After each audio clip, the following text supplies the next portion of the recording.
Vedare tinokuchingamidzai zvekare kune chimwe chirongwa pano paZim Facebook Secrets and Confessions. Tadzoka zvekare nemamwe mamessages. Rekidzai tibva tapinda mumamessages edu atadzoka takakubatirai. Mukoma nezuro makati muchazodzoka neconfession paya pamakabvunza kuti koma voice note anoita here. Ndikabva ndatitumidzirai voice note muchinyatsokurondedzera nyaya yenyu. Please can you come back tinyatsokunzwisisa nyaya yenyu. Saka ndichakuverengerai vedare message iyo yavakanditumidzira. Hanzi makadi zvenyu mukoma Nashi, inini nyaya yangu idiki diki zvokuti munogona kutondibatsira muri imimi nokuti masangana nenyaya dzakawanda ende nditori munhu anoteerera maSecrets and Confessions enyu. Mukuperawo kwegore ra2024 mainge muri muna December ndakaendawo kuZim ndichida kunoromba zvokuti ndike ndichiitawo mari. Ndakabva ndatanga kufonera sekuru vari kuHarare, vakabva vazonditi uya. Saka mushure mekunge vandiudza kuti ndike ndichizoenda kumba kwavo, ndakabva ndazoenda. Pandakasvika handina kuzvinzwisisa, nanhasi uno handina kutombozvinzwisisa. Ndakavharwa mari inokwana iyo kuita 8,000 rands nen'anga iyoyo yekuZim. N'anga iyi inoshandidzana nevana vayo. Maonero andakazviita ipapo vanhu ava vanotobira vanhu mari because inini hapana chakabuda. After ndabva ikoko nanhasi uno ndiri kutoda kutorasa bhegi randakapiwa ipapo nemucheka wewhite uri mubhegi imomo. Pamucheka wacho pane kanhu kakatongogadzirwa kakasonwa kakaita shape yepilo. Mwana wacho ndokuenda neni kumakuva tikaita zvatakaita ikoko. Tava kubva ikoko nekombi yavo. Mwana wavo akabva anditi dare rako radayirwa, kana wadzokera kuCape Town unosvika wosenda imwe $200. Ndikati nechemumwoyo ndinoiwana kopi? Imimi ndambokuudzai kuti mari yangu iri kutoshota, ndoiwana kopi imwe futi? Vakanditi bag unoisa pasi pebag or muwardrobe wozotarisa after 7 days. Nanhasi hapana chiripo. Ndikafona madayiriro avo ndeyekutondivhara. So manje inini namadam tikuda kutorasa hedu bhegi iri because zvekuvharwa takavharwa apa nen'anga iyi yekuZim, munotoziva imimi. Saka madam vari kutya kuti ndirase bhegi racho, asi inini ndinoda kutorirasa because ndakatovharwa mari apa. Chandakabuda nacho hapana. Chandiri kuda hangu kubva kwamuri rubatsiro rwemunhu anokwanisa kundigeza munyama because ndakaenda paguva remunhu wandisingazivi tikanotaura zvatakataura, plus kumashure uko ndainge ndichida kuromba zvepafacebook zvikaramba futi. So pane mamwe maconfession andakateerera.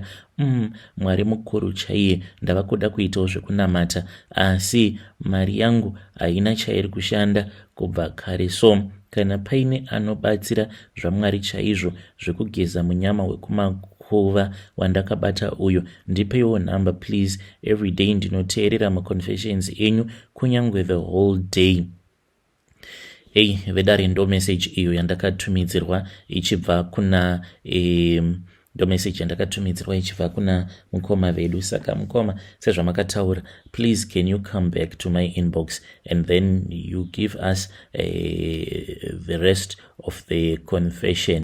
Asi maonero angu mukoma, like tsvakai kuchechi kwekuti munokwanisa kuenda. Kana maenda kuchechi ikoko then you confess, but chibhegi icho please musachirasa. Hamino kuti munozviona sei vedare, because mukagara marasa chibhegi ichocho pamunodzokera uko ndona sekunge zvinhu zvenyu hazvizokufambiri zvakanaka, because right now muri kuti zvinhu zvakaoma. But I think kana kuri kunzi mukazorasa chibhegi ichocho zvinhu ndo pazvinobva zvazowedzera manje. You need to return those things because kana madzosera chibhegi ichocho ivo vanozodzosera mweya weuyo mufi uyo wamakamutsa kumakuva, because anofanira kutodzoserwa zvakanaka kumakuva. I don't think kuti zvinongoita kuti you just chase him away because ndimi makaenda mukanomutsvaka. Saka the same way yamakaenda mukanomutsvaka anofanira kuti anga achizongodzoserwawo mune zvakanaka, otherwise anoramba achizokukanganisai. But please keep on praying. Even if you pray at home, God will be looking at you and protecting you. But dzoserai zvinhu izvozvo kumuridzi wazvo. Ngatitaurei navo mucomment section. Nyaya idzi ndonatsa kunge dziri kutowandisa. Pane vamwe mukoma vaya vaiti ivo vane a painful story yavo, vachitoti ndakatosvika pakubuda pamayoutube hanzi ndakatambudzwa nawo urombwa uyu kwemakore nemakore, asi handina kana kumbogara ndakaita mari.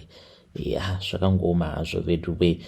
Uye zvekare mukoma vaya vekuti vari kuda kuenda kuMozambique, can you please come back again to my inbox mongoti hai, because chat renyu handisi kuriona. Painge paine umwe uya ainge akati anoda kuzokuisirai mari yebhazi, so can you please come back to my inbox so that nditaure naye zvekare munhu uyu, because chat renyu handicharioni.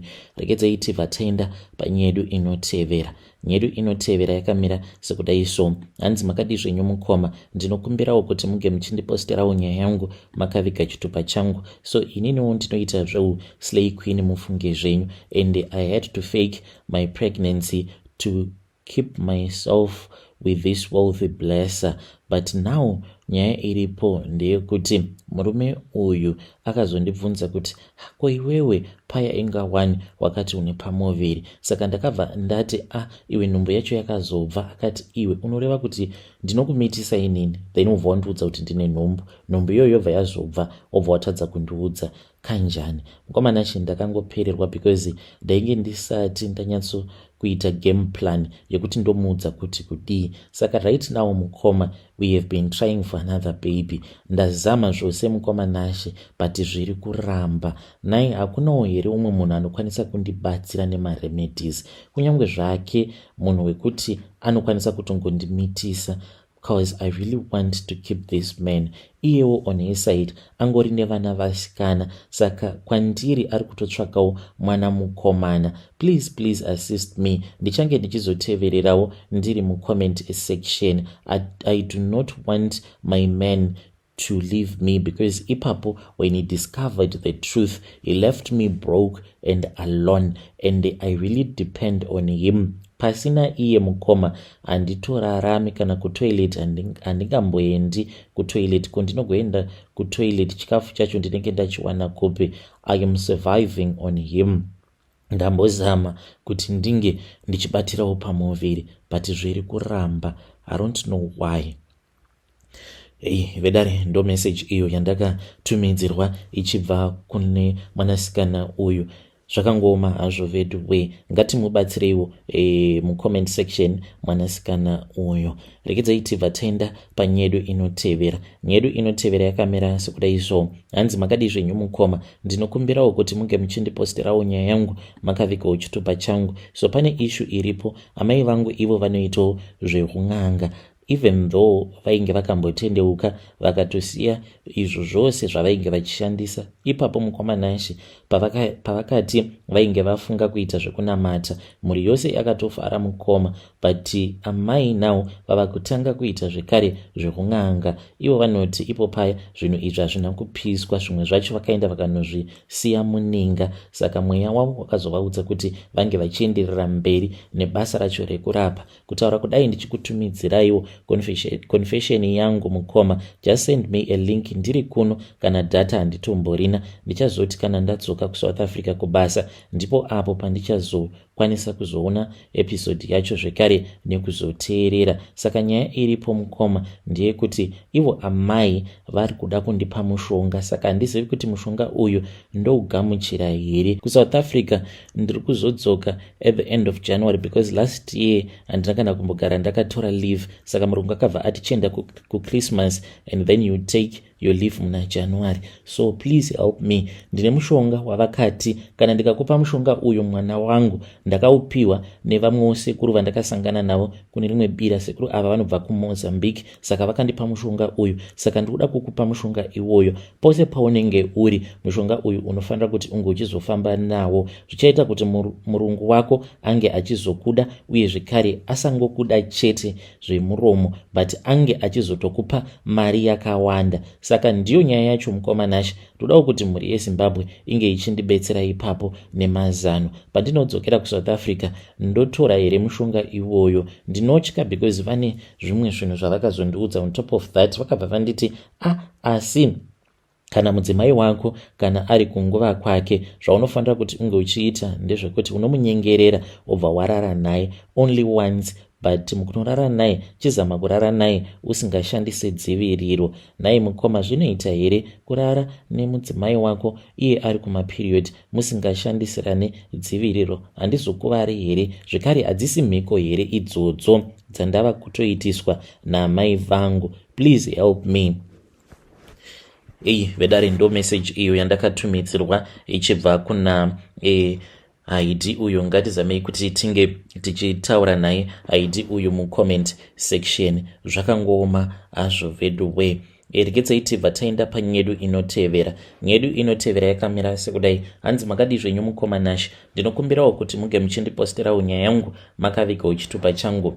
Ininiwo ndine stepdaughter yangu nanhasi uno anogara achingotukwa nemurume because kana O level haatomborina, but ndini ndakatokonzeresa kuti atotadza kutonyora O level yacho. Zvakaitika ipapo mukoma ndezvekudai so. Saka ndakati ndaroorwa nababa vake mushure mekunge amai vake vashayika. Akabva atanga kundivenga. Ainge ava kutoita sekunge inini ndini ndainge ndakaurayisa amai vake, in which amai vacho ndaisatombovaziva mukoma Nash. Murume uyu akatongondinyeperao kuti he inini I don't have a wife chichi ndokubva ndatongonyurawo paya akabva andimitisa. Saka ndaizoita sei? Apa akabva achizonditora mukoma less than a year after the wife had passed away, zvinova zvakazokonzeresa kuti tinge tichizovengana inini nemai stepdaughter. Kusvika pari zvinozvi ndezvezve zvokungotiwo hatingagoita sei, but patori ne-this bad blood that is between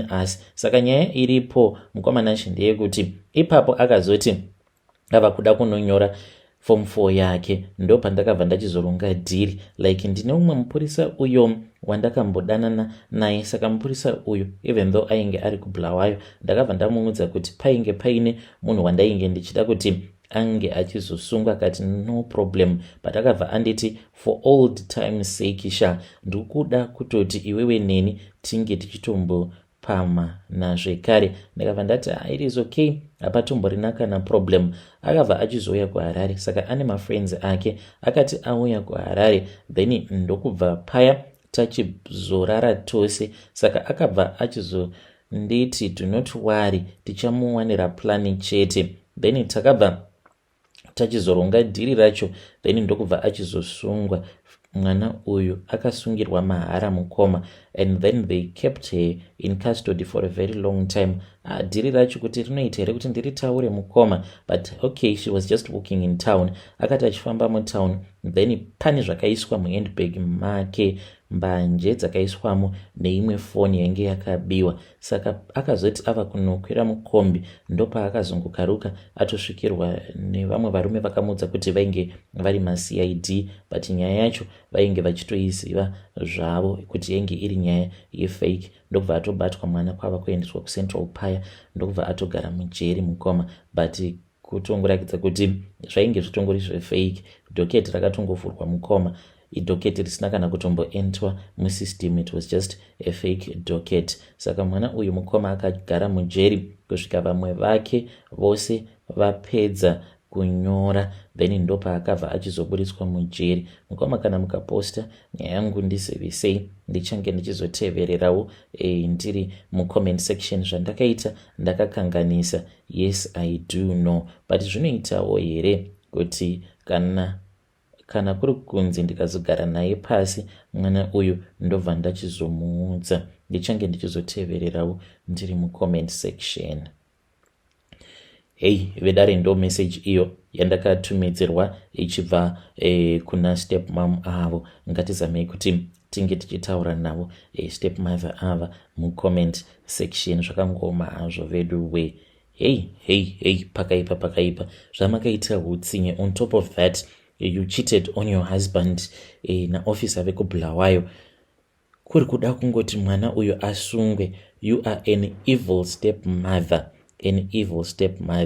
You need to repent and come to Christ. Ngatitaurei navo mucomment section. Rekedzai tibva taenda panyedu inotevera. Nyedu inotevera yakamira sekudai so. Hanzi makadi zvenyu mukoma, ndinokumbirawo kuti muge muchindipostirawo nyaya yangu makavika chitupa changu. Iniwo mukoma, ndiri kusanganawo nemabad luck muupenyu, saka ndakazoendawo kuna umwe muprofita akabva azondiudza kuti sezvo ndichitawo zvehumalaicha ndichishandisa track randinoshandisa even though murungu wangu asingazvizivi, hanzi ndakatakuriswa zvinhu zveurombwa. And I still remember very well mukoma, pane umwe wakangokaruka atanga kutaura neni akabva ati ndapiwa ma4 numbers enyu nanhengi wangu. Ndikati iri bo. Akabva ati pane zvinhu zvangu zvandikuda kuti munge muchizouyawo nazvo. Ndikati akati muchazongozvipiwa muHarare. Saka ndakabva ndazopiwa case remazowe nezvemaserevhita, but maiva nechimwe chipeperbag chainge chirimo. Mukoma, chipeperbag ichi ndakati ndichinochibata, ruoko rwangu rwakabva rwarova nechiveve, ndikabva ndakusiyanawo nazvo. Mukoma, nashi ndaingoti kana ndikangoenda parisesi kudai ndaibatwa nerimwe dzikirira raityisa. Ndakasvika paya ndokubva ndapa munhu uyauya zvinhu zvake. Ndakatoshamisika mukoma, because